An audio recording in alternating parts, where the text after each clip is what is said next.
जय हिंद, जय महाराष्ट्र. के live मध्ये आपलं सर्वांचं हार्दिक स्वागत सुस्वागतम. आज आपण आलेलो आहोत खामगाव मध्ये. आपण आलेलो आहोत लोकप्रिय लाडकं दैनिक देशोन्नतीच्या कार्यालयामध्ये आपण आलेलो आहोत. आपल्यासोबत आहेत आदरणीय लाडके आवृत्ती संपादक राजेजी राजुरे सर आपल्यासोबत आहेत.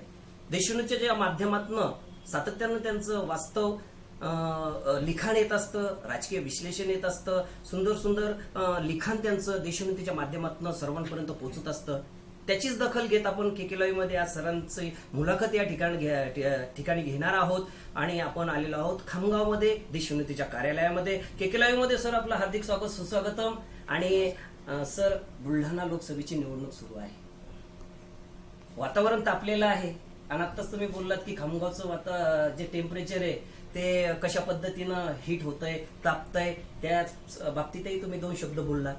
तर जी बुलढाणा लोकसभेची जी निवडणूक सुरू आहे त्या संदर्भामध्ये के लाईव्ह दर्शकांना दोन शब्द सर या ठिकाणी संबोधित आपण करावं. सर्वप्रथम के लाईव्हच्या दर्शकांना माझा नमस्कार. बुलढाणा जिल्हा लोकसभा मतदारसंघामध्ये 6 विधानसभा मतदारसंघ आहेत आणि आज आपण या ठिकाणी आला आहात योगायोगाने. शिवसेना प्रमुख उद्धव ठाकरे साहेब यांची या ठिकाणी जाहीर सभा आहे. बुलढाणा लोकसभा मतदारसंघामध्ये उमेदवार जुनेच आहेत असं म्हटलं तरी हरकत नाही. 2009च्या निवडणुकीमध्ये जे दोन्ही उमेदवार होते तेच उमेदवार आज या ठिकाणी आहेत आणि 2009च्या या निवडणुकीची पुनरावृत्ती या ठिकाणी होते की काय असं वाटत असताना बुलढाणा लोकसभा मतदारसंघाचा जर आपण आढावा घेतला तर या मतदारसंघामध्ये जवळपास 17,45,885 मतदार आहेत आणि या मतदारांमध्ये जवळपास अपेक्षित मतदान हे 11 लाखाच्या आसपास होणार आहे. आणि या 11 लाखामध्ये एक मोठा मतदार जो आहे ज्याच्याकडे जाईल आणि बाकीचे 2 अशा पद्धतीने या तिरंगी लढत या ठिकाणी सध्या दिसत आहे. आणि या तिरंगी लढतीमध्ये या ठिकाणी आघाडीवर सध्या तरी मागचेच उमेदवार कायम आहेत. प्रतापराव जाधव विजयी होतील अशा पद्धतीची या ठिकाणची सध्या येत असलेली माहिती आहे, कारण की प्रचारात त्यांची आघाडी आहे. दुसरी महत्वाची गोष्ट, 2 टर्म पासून ते लोकसभेचे खासदार आहेत. तिसरी महत्वाची गोष्ट की या ठिकाणी जरी शिवसेनेचा फार जास्त गड नसला किंवा शिवसेनेचे फार मोठे आमदार नसले तरी भाजप आणि शिवसेना ही युती असल्यामुळे भाजपाच्या कार्यकर्त्यांचा मोठा फायदा हा शिवसेनेच्या उमेदवाराला या ठिकाणी होतो आणि पर्यायाने भाजपाचे कार्यकर्त्यांनी शिवसेनेची ही जागा जणू काही डोक्यावर घेतली असल्या कारणाने तुम्हाला या मतदारसंघामध्ये शिवसेनेच्या उमेदवाराला आघाडी झाल्याचं दिसून येईल. महत्वाचं असं आहे की शेगाव, खामगाव आणि आणखीन अशी जी शहरं आहेत त्या शहर भागामध्ये भाजपाचं वर्चस्व आहे आणि भाजपाचे कार्यकर्ते मोठ्या पद्धतीने कामाला लागल्याचे दिसून येतात.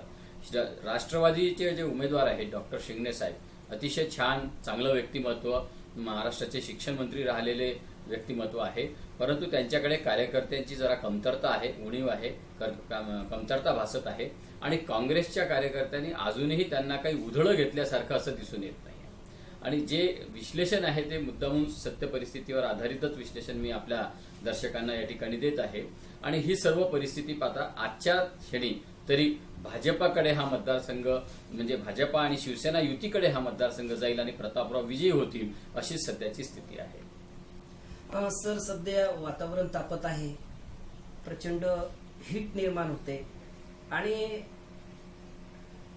उमेदवार, कार्यकर्ते, पदाधिकारी यांनी जी पातळी आहे ती थोडीशी प्रचारामध्ये, प्रचार रॅलीमध्ये, सभेमध्ये ओलांडल्यासारखी वाटते. त्या संदर्भामध्ये 2 शब्द काय सांगू शकता सर? असं आहे, असं म्हणतात की प्रेम, व्यापार और जंग और राजकारण इसमें सब कुछ जायज होता है, अशी परिस्थिती आहे. तर काय आहे की वरच्या पातळीवरचे जे प्रमुख मुद्दे आहेत ते या मतदारसंघात कधी चर्चेलाच गेले नाही आणि जात नाहीत. हे दुर्भाग्य आहे, शोकांतिका आहे.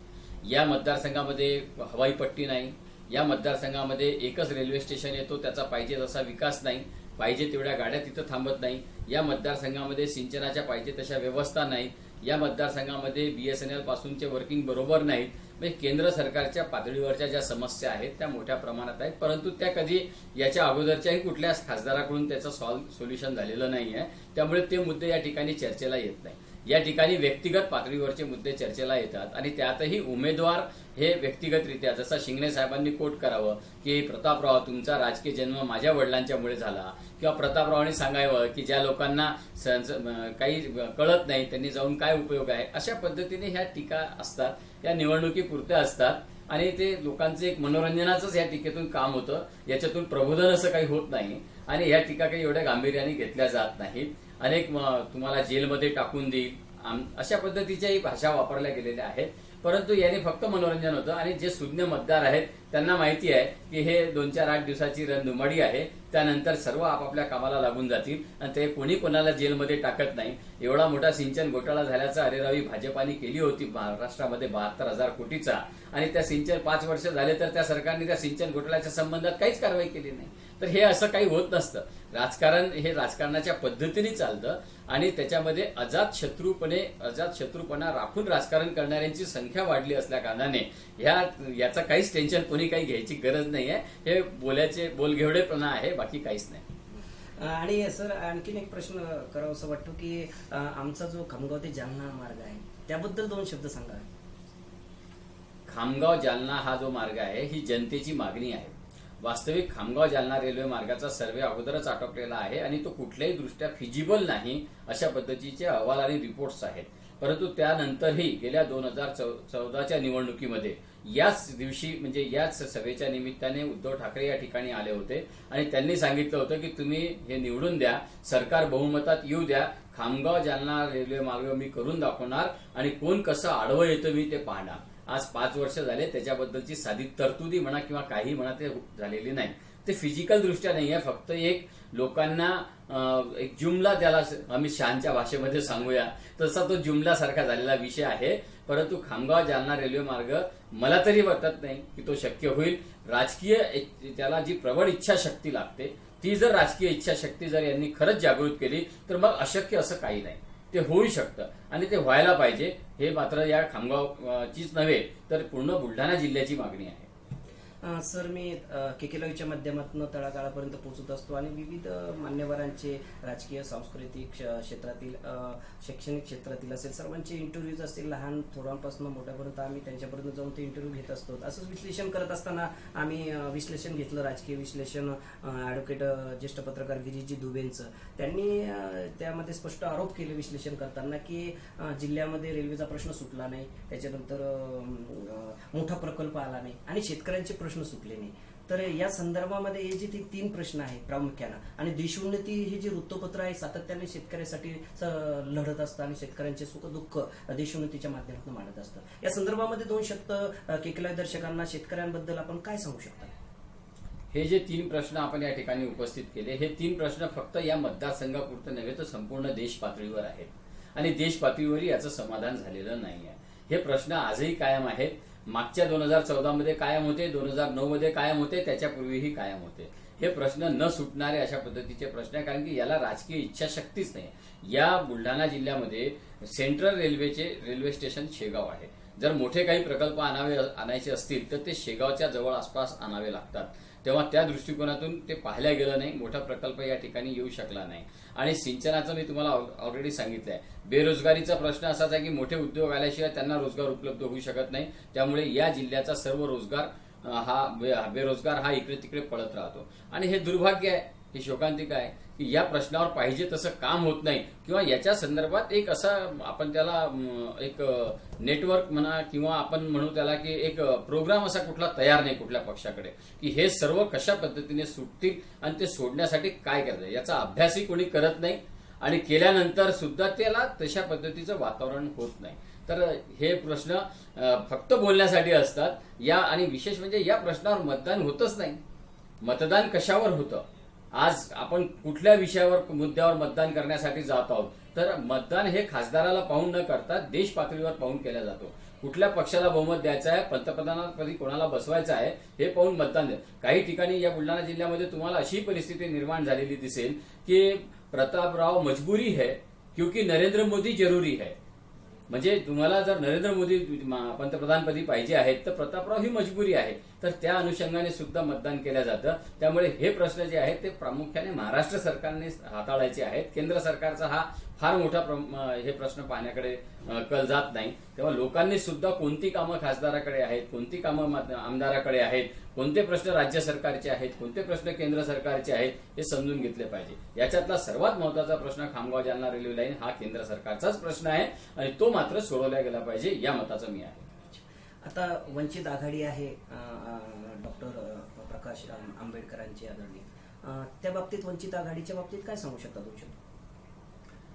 वंचित बहुजन आघाडी जी आहे ती ॲडव्होकेट प्रकाश आंबेडकर आणि ओवेसी साहेब यांनी मिळून ती तयार केलेली आहे. आणि या ठिकाणी जो मतदारसंघ आहे बुलढाणा लोकसभा, त्यामध्ये जी उमेदवारी दिली आहे वंचित आघाडीची ती आमदार बळीराम सिरस्कर यांना दिलेली आहे. ते या बुलढाणा जिल्ह्याचे नाहीत.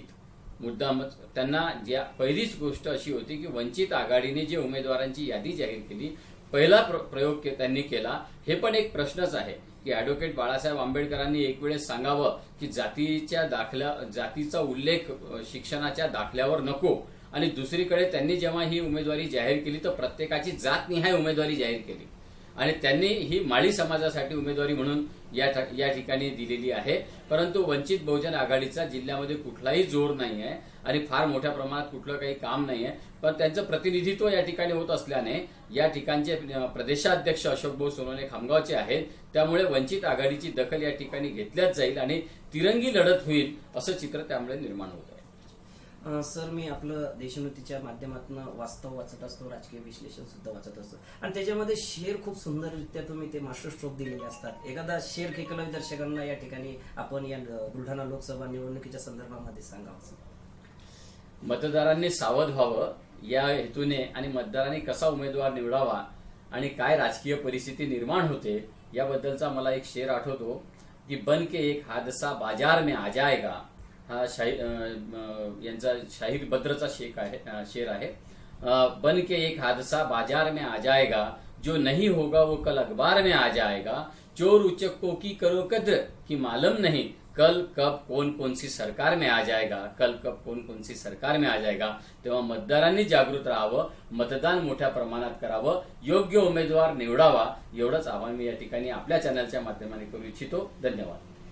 सर, सातत्यानं आम्ही तळागाळामध्ये पोहोचत असतो, सर्वांपर्यंत पोहोचत असतो, आणि केकेलवीच्या माध्यमातून ही आमची भूमिका जनतेपर्यंत, केकेलवी दर्शकांपर्यंत पोहोचवत असतो. केकेलवी बद्दल 2 शब्द सर काय सांगू शकता? केके लाईव्ह लोकांचं मन जिंकण्याचं काम करत आहे.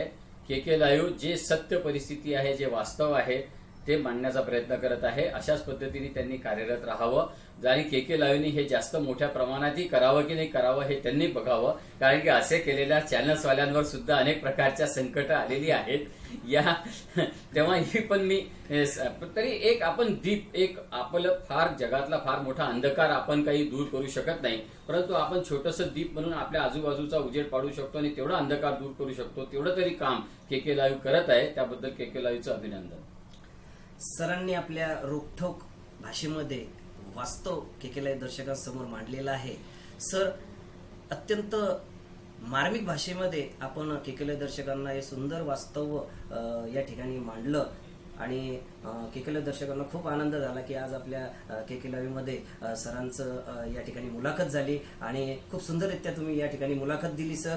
आणि आपले केकेलाईव्हमध्ये हार्दिक स्वागत, सुस्वागतम पुनश्च एकदा. आणि सर, आपल्या भावी वाटचालीस कोटी कोटी हार्दिक शुभेच्छा या ठिकाणी देतो आणि या ठिकाणी थांबतो. धन्यवाद. जय हिंद, जय महाराष्ट्र, जय जिजाऊ, जय शिवराय. जय जिजाऊ, जय शिवराय.